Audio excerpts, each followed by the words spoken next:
Good evening, my friends. This is Christian Wagner Antonio reporting from the group house at Knoxville in Sunnyside, Houston, Texas.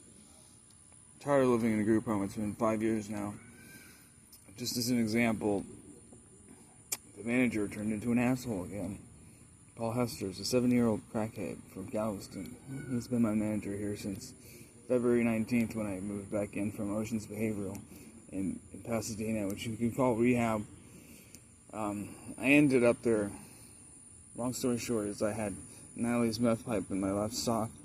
I was helping a guy, Gabriella, this gay guy, get his shoes out of a tree, and he had a hacksaw, and he didn't want to climb the tree. I climbed the tree with two shoes that didn't fit, which Natalie saw in the morning and said, "Why didn't you tell me your shoes didn't fit?"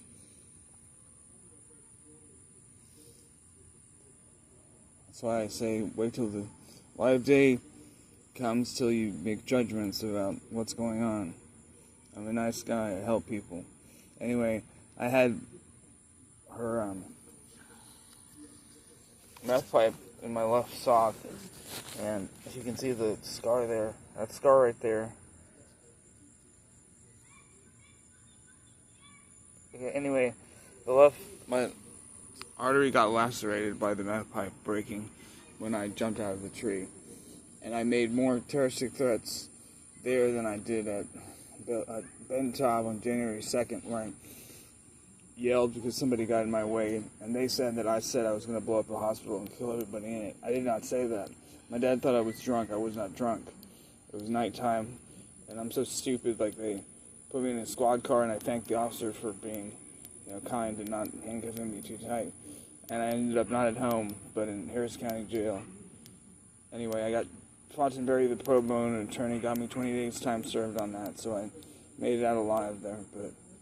But when my foot was bleeding, my ankle was bleeding, I was bleeding to death. I didn't want to go back to the hospital because of the issue of,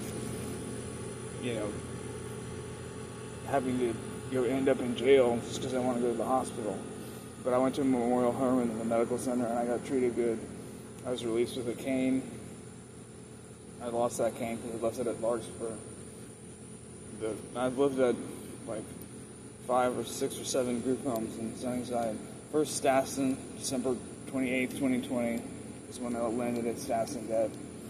After spending 2 weeks of quality father-son time with you at the ranch. And I was happy, but I sank into a deep depression. And the first inkling I knew it was trouble was when I realized that Miss Hilton, the proprietress of Lighthouse LLC, was going after people's food stamps.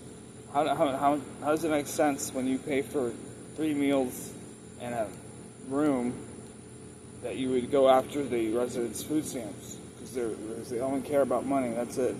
The new owner, Dexter Stewart, is rich, but he actually cares about people. But I almost got kicked out of here on Wednesday. But my dad worked hard to get me my room back, and but I hope my dad, in a couple months' time, will help me by co-signing for an apartment for me on the west side, in the white part of town.